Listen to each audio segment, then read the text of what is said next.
option, right? It'll save to the, okay, got it. It's doing that there. Yeah, I hit the record. I see that. All right, good. I know he's controlling. So All right.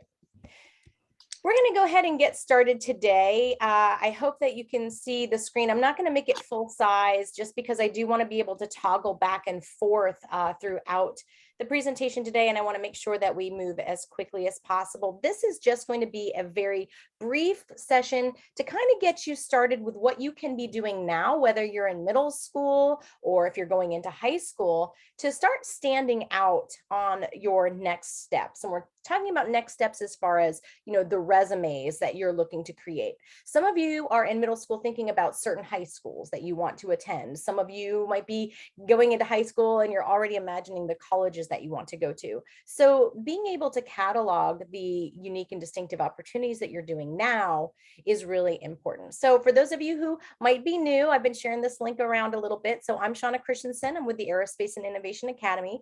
Kevin Simmons is also here. He may chime in throughout the time, but of course he's our educator who does all of the CubeSats and so forth, and really gets these opportunities or creates these opportunities, makes them available for our students. And so because we've really been able to, even I would say post-COVID, launch kind of into these different realms of high quality, you know, opportunities, it's time for you to start figuring out how to gather that information. And so I wanted to kind of share this with you today. So our mission, as you've heard me say a couple times today, is to provide these opportunities for students such as yourselves who are interested in STEM and its many different facets, right? Like I've learned it's not just aerospace. No, that means like an astronaut. It means that they're in an industry. There are so many different realms where what you love to do can be utilized.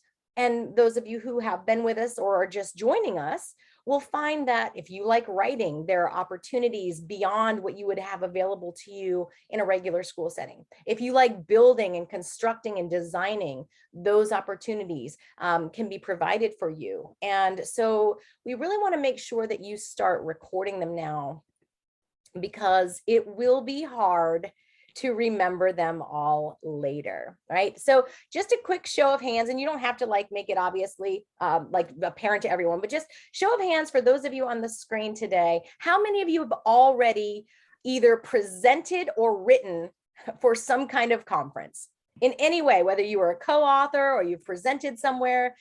I figured that would be pretty much all of you, right? All of you, because of the fact that many of us have found that we are taking that, you know, the ability to not only understand our content, but the importance of being able to speak about it as well, whether it's through written communication or through what we're doing verbally as well. And so therefore, these opportunities are going to start stacking up for you.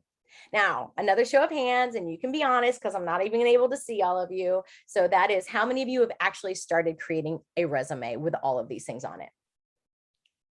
Good. I'm glad I see some hands. And if I haven't seen all of you, that's okay. There's still time.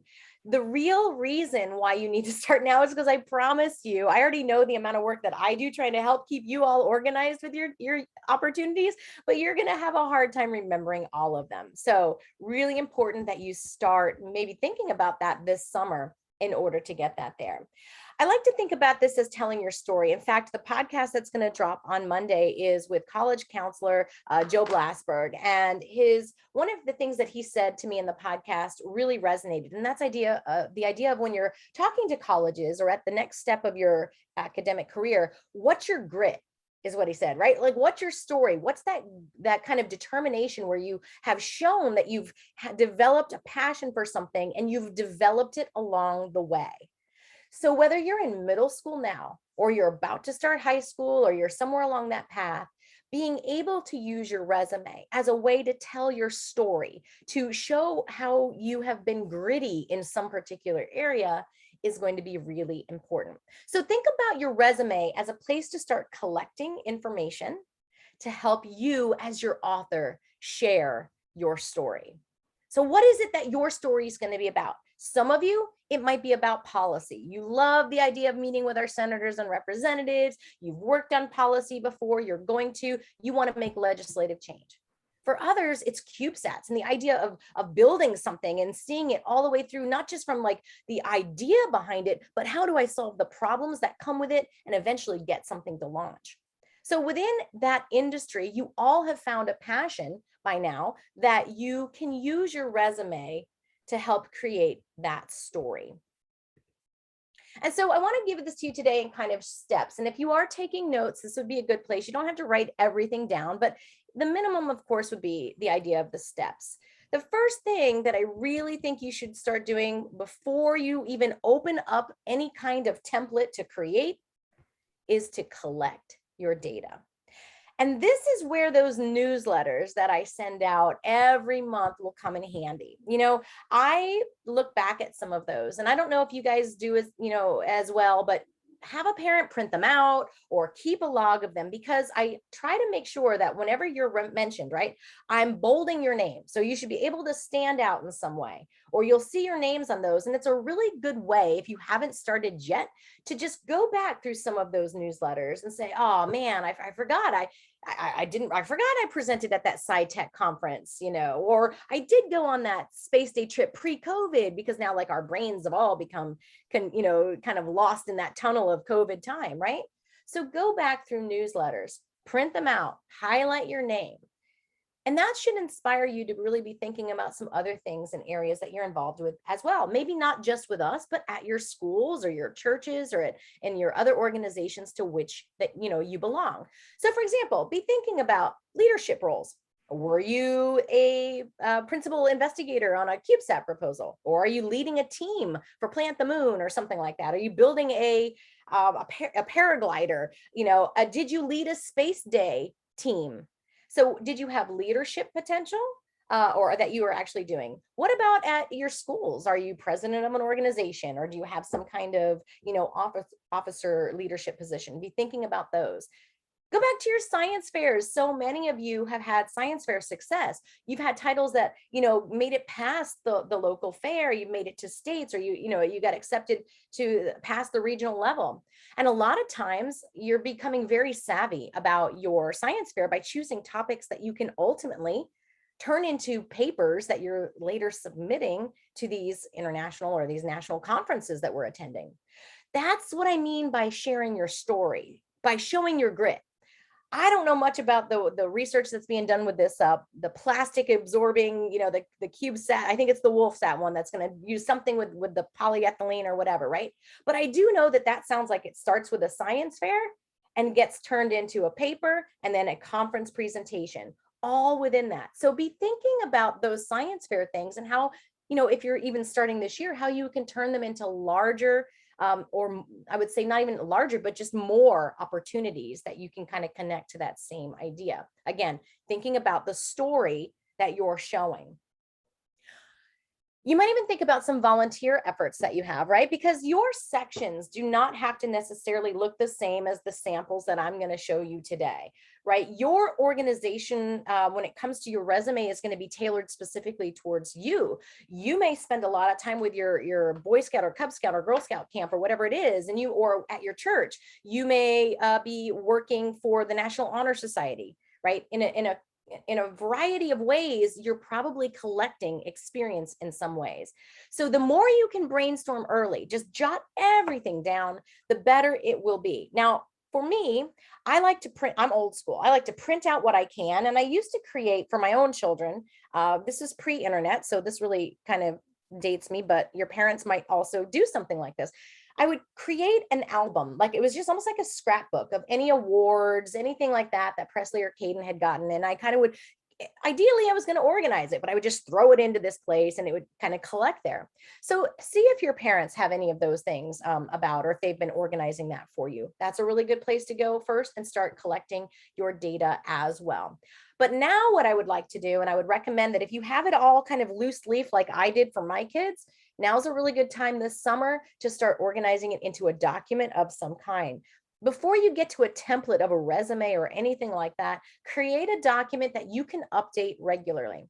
Mr. Simmons will tell you, like, he likes to email himself because he's a little older school even than I on that. He likes to email himself a copy of any new accomplishments so he can automatically add it to an ongoing file that he keeps.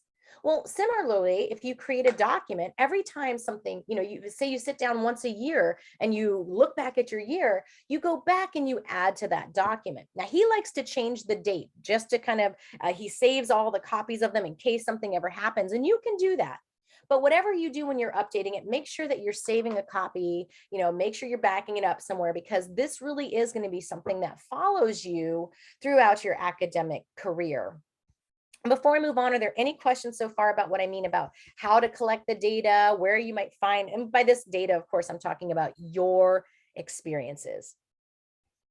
All right, very well. I'll add, since you mentioned CV names, Well, you might want to tell them CV. I'm not using the curriculum vitae term, but you might want to tell them what a CV is. yeah, CV, if you're in the STEM field, you're going to end up with a curriculum vitae. You're not going to do a resume. Curriculum vitae is where you list all your publications, presentations, etc. Resumes can be very short. A CV can be abridged. Sometimes if you were in academia, right? If Colin becomes a professor, he's going to have a 60-page CV one day because of all the research. But sometimes your audience, you got to be attuned to what your audience wants. When you start sending your resume for fellowships, internships, apprenticeships, graduate school, they may put restriction on you of 1 or 2 pages. I was just going to share this. You can see this year I've had 3 versions, and I renamed my CV I just changed the number. So that way you always have a record. You can go back to your previous version if something goes sideways or you lose something. And so I also save it as a PDF and a Word doc, and I would not email anyone your Word doc because that's too easily editable. And we can edit PDFs, but they're harder. With a PDF, it looks like a photo. So it's a cleaner way to send something to people. So I thought I would share that. Right. And the thing that I want you guys to keep in mind is, yes, we obviously do these high level experiences. And when we're talking about CVs versus resumes, you will need a resume first. I mean, you're going to need it in high school because you're going to need that to apply in colleges. So some of you are going to schools like, I know American Heritage will do your resume with you in 11th grade. It will be part of their requirements for you. But again, it's going to be important that you start collecting that now. The other thing I want to say before, and let me go back to sharing my screen here. Yeah. I would say Logan Eskelson, Alexa Ernst, Michelle Bernetti, the kids that went before you that were highly, highly accomplished, they were very good at 1 to 2 pages, right? The no more than 2 pages. Paul's 2-pager to get him into Exeter was, it was pretty solid. And he did everything. He was very involved. Well, for each one of your purposes, they're going to be different. And that's all I just want you to remember. Right now, what you're creating is never going to be your final document. So if you go to a school that's going to have you work it there for your college applications, you're going to give them what they ask for you. You're not going to say, well, I'm going to submit a CV instead. That wouldn't apply. Obviously, if they're asking for a certain thing, you're going to give them that. But today, again, we're just starting to talk about how to lay that out. So now we've talked about collecting the data. Let's go ahead and move on to step 2, and that is how we're going to organize it. I'm going to show you a sample of one of your own persons here in the Wolfpack that has already done a large number of things, right? Is everybody able to see this screen? You'll let me know, right? Because I can't see you. So somebody will holler and say, no, we can't see it, but it says student name, so forth, right? So this is just a simple Word document, right? This is something that I transferred into a Google Doc to show you. I helped this person to take all of their materials and items and put them in. I've taken their personal information off. So obviously you wouldn't have something that's fancy schmancy yet when you start organizing. But notice that there seem to be some natural categories that came into place. For example, this person was presenting at conferences and had publications. And I'm going to talk a little bit about how many of you have kind of had some of these same things. There's a difference between, for example, if you're presenting, you might list that as a presentation. If you are just, you're authoring on a paper, that might be a publication. So sometimes you can combine them as well, just to kind of see what it is. So yours may not be exactly like this. It really does depend upon how many, things that you have to put into one. But you can see this is a person who's been quite prolific. We also came up with, they were quite active in several things at their school, things like honor roll, things like being parts of plays, things like that. Additionally, leadership roles, right? Or organizational membership. And we're going to talk a little bit more about memberships later as well. But you'll see that this person originally had, I don't know, probably 5 different pages of items to go through. In order for me to condense it and to organize it, there were some that were kind of repetitive, right? And as a mom, I can tell you, and I'll speak for all of the moms out there, sometimes we look back and we're like super proud of your achievements and we like have kept track of everything, right? So here's where you might have to remind some of, your parents along the way, what you put down has to be purposeful. What you did in 3rd grade, even if it was pretty impressive, probably isn't going to go onto your high school resume, right? So this person was quite prolific and had, a lot of experiences, but I didn't need to list that they were the lead in the kindergarten play, right? Now, if you're the lead in your high school production, different. So important thing to keep in mind is you're not listing every single thing you've ever done. And that's why those of you who are going into high school have to start really thinking, because most of you have impressive resumes as middle schoolers. But what they're going to look for now at your next step, which is going to be college, is what you did in high school. So eventually you've got to be working on building that impressive list now when you're going into high school that builds off of what you did in middle school. I'm not saying that what you did in middle school doesn't count. I'm saying you have to show, if you've been building CubeSats in middle school, what are you doing in high school that continues that story, right? You don't want it to just look like, I went to Suncoast and things got pretty hard, so I quit. There was no grit there, right? All right, Mr. Simmons, you want to chime in there? Yes, the 2 things. One, you can start things that are really young that would go on for a long time. Let's say, for instance, you became an Eagle Scout, then you would want to put that on your resume, even though it started in elementary. It was a progressive, culminating. That's a big deal, right? If you're of course, but that would be something under an organization that has followed through. They didn't just start in kindergarten and then all of a sudden they were an Eagle Scout. I think listing an Eagle Scout would make sense. Correct. Also, by the time you guys get to high school, your 8th grade CV or resume should only be middle school. When you get to college, once you're in college, you're going to stop putting all your high school stuff on, and it's just going to be building your adult life. Right. I don't have anything from middle school or high school. No, adults, we don't put that stuff. So as you get older, you're going to let stuff fall off. And I share that with you because I just know that so many of you have accomplished ridiculous tasks in middle school, so that as you're going off into high school, it's really important that you show that trend. You don't, like that you make sure that you're doing at least one thing, find that area of passion, that grit, if you will, to show that story and how it unfolds over your 4 years of time. So back to how you're going to organize this. Again, it is going to be the case that you may have different sections, but I want to point something out to you when you are listing those sections. So now most of us have written a publication somewhere, or we've presented somewhere. According to another college counselor, Dr. Koss, Carolyn Koss, with whom we've also done a podcast, and she may be with us. If she is, she can just holler out. It's really important to make sure that you are linking your items as well. Why do you think it's important to be able to provide a link if I say that I published something? Anybody want to holler out? So that they don't think you're lying.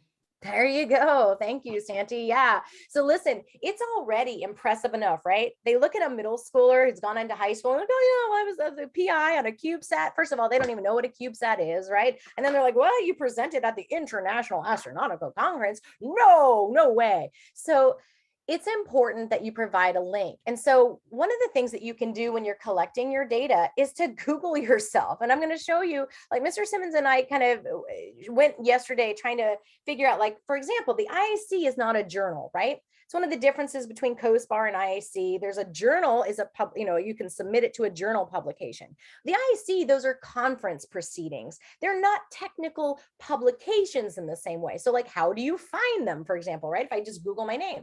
So For example, for this one, all I did was type in my name and IAC, all right? And this popped up and I was able at least to go to their proceedings, right? And so I scroll down and yay, I'm like number 1 on the page, right? And so I'm going to scroll down to number 1.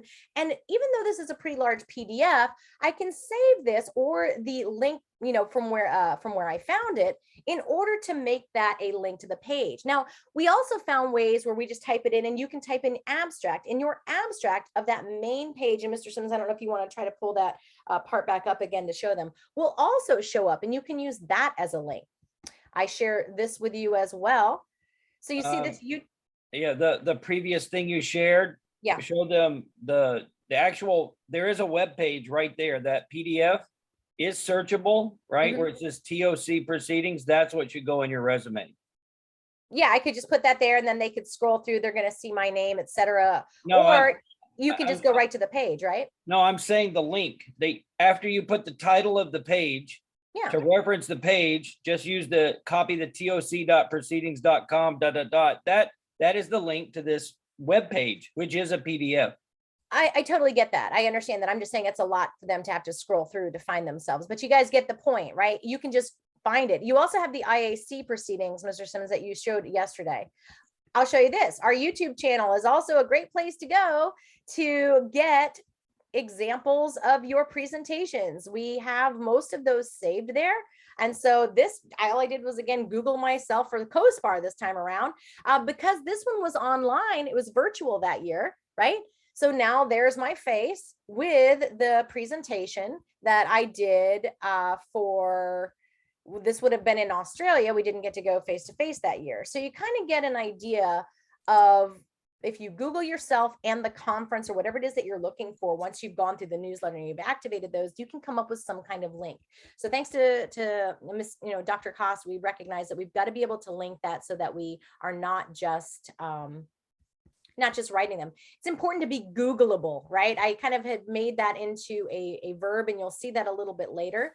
And I'll share out why that is, not only to be believable, but also because that's how people are going to be checking you out in the future, right? So there's that newsletter thing again. Any questions so far before I move on to part 3? Let me, it's slowly loading. I just put in Colin's name and something, there's a AIAA page. Colin, were you on one of the SciTech papers last year? Sorry, the page is just not loading very fast. That's fine. That's fine. If it pops up, you can, between the next slide, share out. All right. But I'm sure everybody might be furiously Googling themselves right now, which is kind of, funny, but important as you're collecting your information. This part, step 3, about the layout, is really for later, right? The real first step is for most of you starting to gather it. Now, again, I go with like the experience that I had at American Heritage. I could see what they were turning in for their resumes, which were required as part of their junior year, right? And so they had a few different template options, and some schools are going to require different things for you. Some schools may not require you to do a resume your junior year. Some of them might have you do it on your own and submit it. Any number of things can happen, but make sure that you're remembering your draft. That's going to be the one that follows you all this time, is really more of a document, and it doesn't have to be pretty. Your pretty one comes later. And there are a lot of templates nowadays. Canva has them, even there are templates, I think, even on Google that you can use as well. And what are good about these kind of more advanced templates is it allows you to be creative. You can kind of add in these QR codes, which I know Mr. Simmons likes to do, to kind of directly take people to certain sites or whatever. If you wanted them to open up to your YouTube presentation or something, you can make a QR code for something like that. But again, that's after you've done your draft that you start worrying about, how it's going to look on this final one. So again, if you save by date, you're going to go back in and you're going to ultimately present this final one, this kind of more pretty copy, if you will, to the person who is collecting it. So now I want to go back to being Googleable, which has been drawn to my attention. I believe it was also by the twins' brother, Michael. It was their dad, actually, who had mentioned that Michael he was actually our first student who spoke at Humans to Mars. He had the entire podium that year. Is that right, Mr. Simmons, Michael? He got a chance to speak by himself on opening day, about the time the NASA administrator did, Bridenstine. Okay. And so they posted that, right? Like they made a link, and I forget, was it which company posted that site? It It's was a right here. If you'll, I was looking at Elliot and Tyler, and can you guys see right here is Michael's C-SPAN. Oh, that's what it was, C-SPAN. Yeah, Okay. he has a C-SPAN clip. So there it is. Now, what's cool about that is, yeah, he had it on his resume, I'm sure. Maybe he didn't. But where he was going, right? He's got a really prestigious college, right? And he was, as his dad said, Googleable, right? And I was like, oh, of course. I mean, like they were able to actually type in his name and that pops up. Not only that, his TEDx that he did, right? So all of those things are out on the internet, which the internet can be obviously good or bad, but in these instances, they're pretty good for you to go and gather those links. So when you're presenting, if there's nobody, publicizing it on their main page, take a video of it, upload it to your own, which I'll talk about in a little bit, ways beyond the resume, how you can start to create kind of like a virtual portfolio, if you will, for yourself. Now, when you are cataloging your information, when you are starting to put it onto an actual form, it's really important that you use these standard resume tips. Okay, these aren't really just from me. These are just basic standard ones. You want to use active voice, not passive. So it's like you did this, you in the present tense, not like I found this solution. It's essentially going to be active voice, not like something you did before. So action verbs showing what you're doing. What I mean by functional is that it's going to change over time. I keep harping on that because if you're starting now, you have years ahead of you before your final story to kind of go with that motif is done. But it's really important that you don't exaggerate as well. I know that I was talking again with one of those college counselors who said that, a lot of people, I hate to say it, but their resumes are not always accurate, right? Sometimes they embellish. We've heard horror stories of people going into colleges, where maybe test scores weren't reported correctly or things like that. I'm not saying that any of you would ever do that.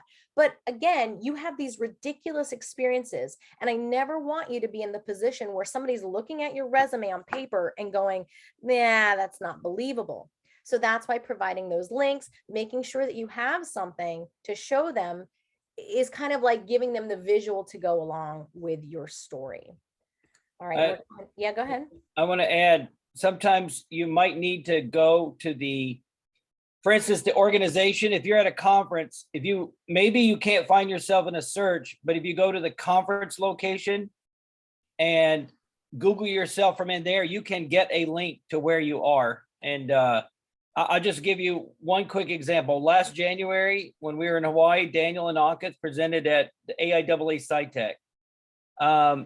I didn't find Daniel very easily just by doing a search on my own. But what I did was I looked in the AIAA publications. Can you guys see?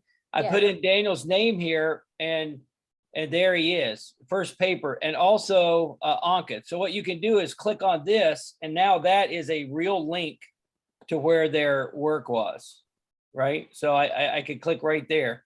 And so there's the abstract. You can download the full paper, right?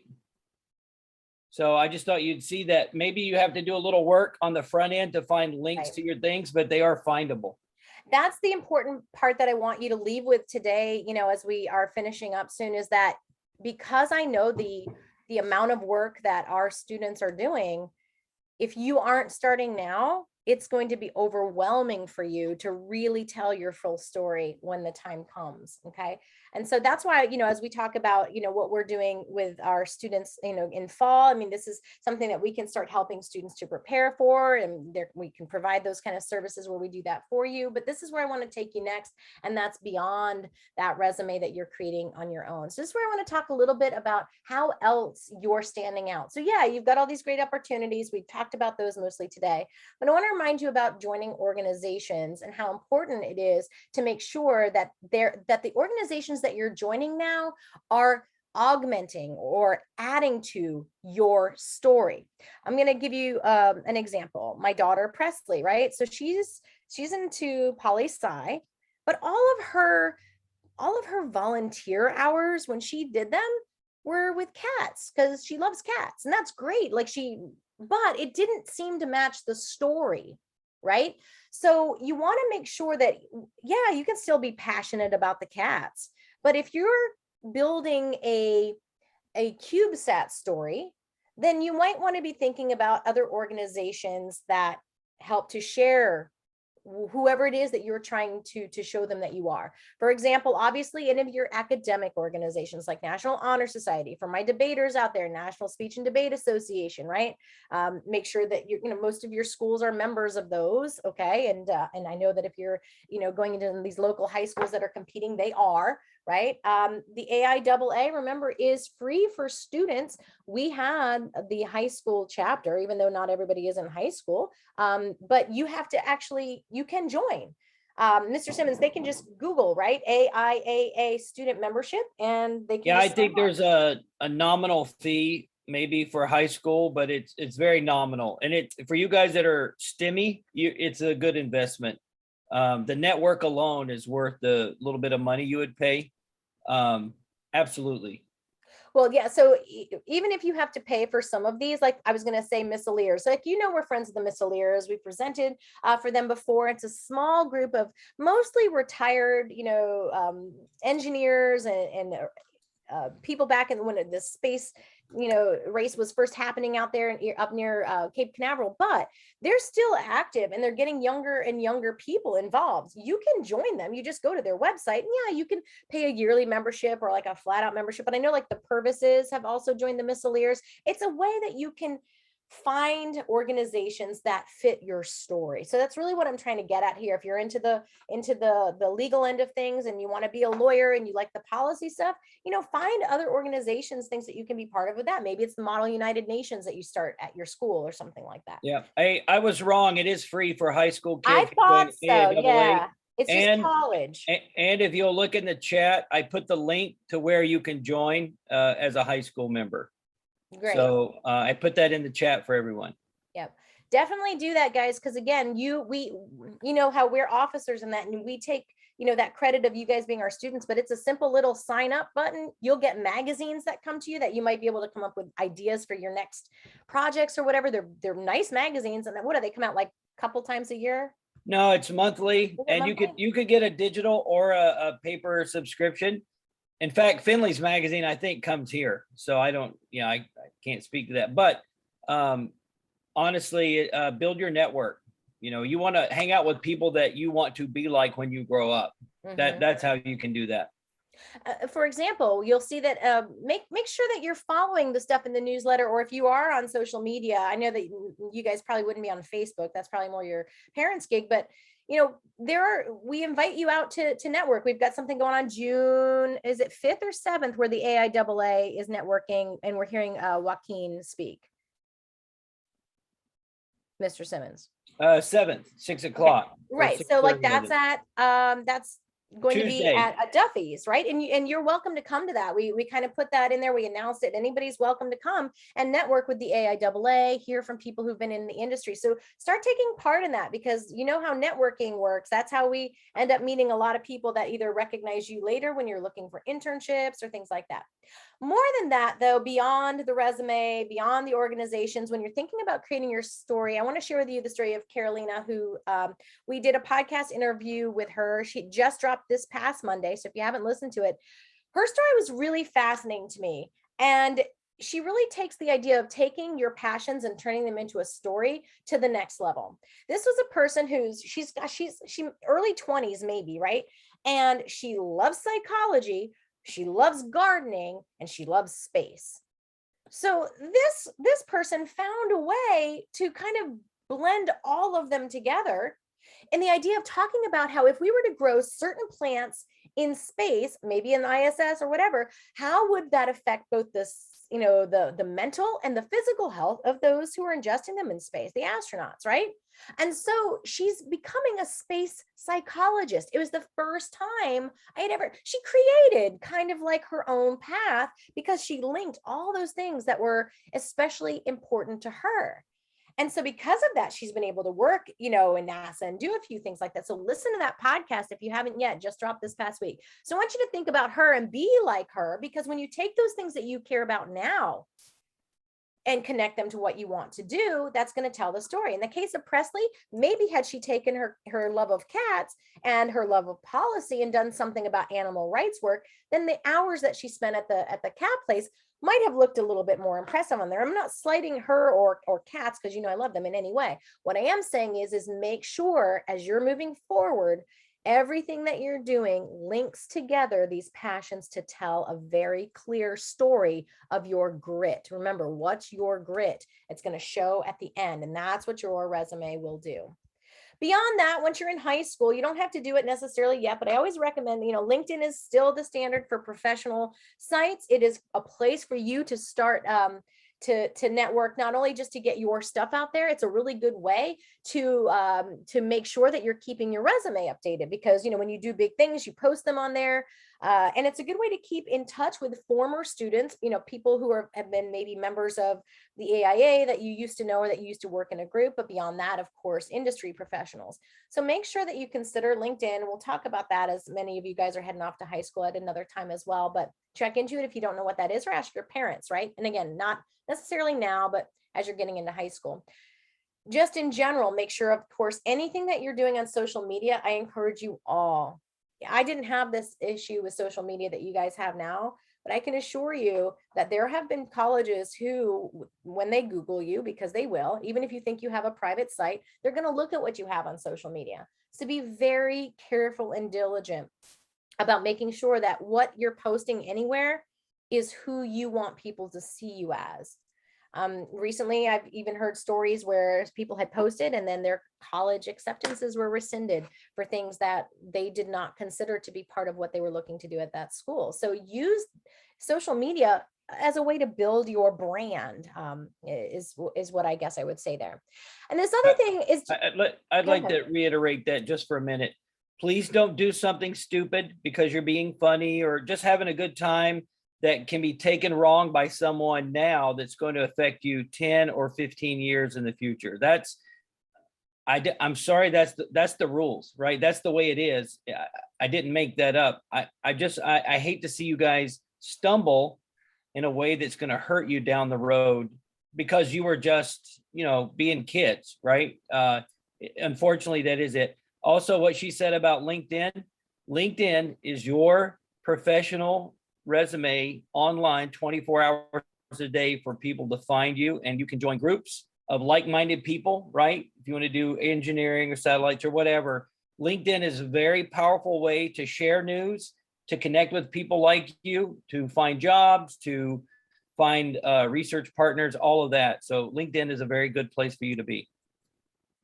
All right. The last thing I want to say is you might consider, as you get older and you're considering like, okay, I've got so much now. I've got publications, I've got conferences, I've got videos, I've got all this, and sure, I can link it. But some of you are really good at like website design or the idea of a digital portfolio. And, I tried this when Presley was young too. Like, I was not very savvy, but she had a site. It was called like I'm Press D, but it looked like impressed, right? But her Presley Dooner, right? So I'm Press D. I thought it was super clever. She never really gave me enough credit for that. I still think it's really clever. But beyond that, I know people who buy their name as a domain and they use that. Like, for example, Shauna Christensen, at shaunachristensen.com or whatever. I buy Shauna Christensen as a domain name.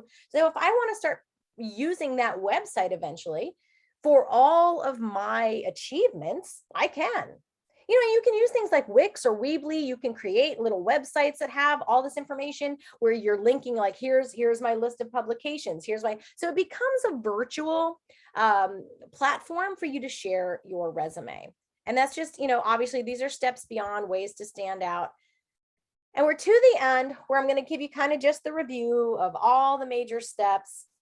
Start with gathering your information. This is going to take you longer than you think. It really is, especially if you're going to be thorough. So I recommend over the summer, don't just try to do it in one day. Give yourself, a couple days and say, I'm going to sit down and I'm going to gather what I can and spend an hour doing it. And then go back and say, oh yeah, now I got to go find these links and then do that. But by the end of the summer, have enough information that you can then start your document. And that's when you look at your list of all of those items. Maybe you hand wrote them, maybe you have a Word doc, you go, oh yeah, I'm starting to see these natural organizations, and just create that document or that Word document, either Google or Word, to organize those categories, get your links gathered, use the newsletters, print them out every time that newsletter comes out. Save it somewhere so you can go back. I mean, if your name's not in it or whatever, that's fine. But like, if it is, save it so that you have it, print it out. You can link to that. Go to our YouTube channel. We haven't organized it as well as we want to, but you can scroll through there and start finding, if you did presentations, some of them were just smaller presentations that you might have done at school. So find yourself in there. It might not have your name there. You might have to actually scroll through and go, oh yeah, I was part of that, and find that and go ahead and save those links now as you can as well. And I know you have a question there, Mr. Simmons, so just give me a second here to finish out. But remember, organizing and adding, what I mean here is you will always be adding every year. Even if sometimes you might sit down every 6 months maybe and say, I'm going to do it twice a year because I do so much, but each year update. And I want to just end with that idea of the story again. Your life on to the next level, right? The next chapter is up to you. So how you present yourself on this document will really help to separate yourselves. There are a lot of smart people out there. You're some of them, but there are a lot. There are a lot of people who are in IB classes and AP classes and who are, doing great kind of work in volunteer, etc. But there are not as many students who are as active in the aerospace industry as you are. In fact, there are relatively few. So please tell your story and start now. So now I'm open for any questions. And Mr. Simmons, you wanted to chat. Yeah, I think that we'll probably, it's if you have a group of your papers for conferences, PDFs, you can email them to me, because if you end up becoming a part of the VIP program, I'll try to make sure that I have those posted in a place where you can have a link so that you can reference your papers. So that'll be a part of the VIP, our Vanguard Innovation Program, especially if you're in a track like aerospace or policy. This is how you can show progression and your work, and we'll help you document it, or we'll help you have a place to have a link to find it.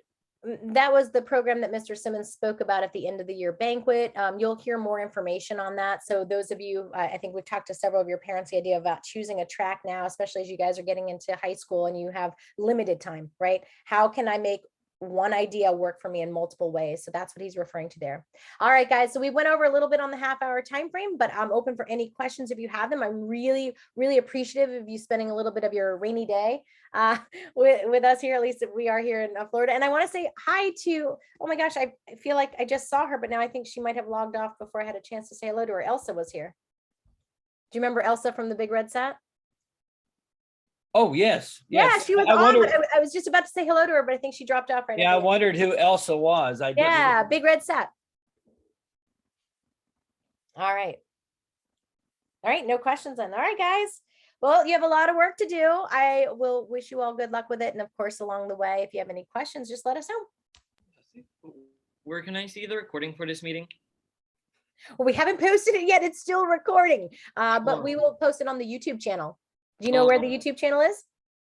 I believe so. Yeah, Aerospace and Innovation Academy, right? Right. Oh, I see Christopher's here too. Christopher Barrett, hello, hello. Hey, Santiago, if you guys have a video of your presentation in Atlanta, I need that file so we can add to the YouTube channel. Thank you. All right. Farewell, guys. It was good to see everybody. Tyler and Elliot, you guys are sending me something soon, right? Yeah, Yes. we should be able to get it to you by either tonight or tomorrow morning. Very well. All right. All right. Farewell, everybody. Thank you. Thanks again.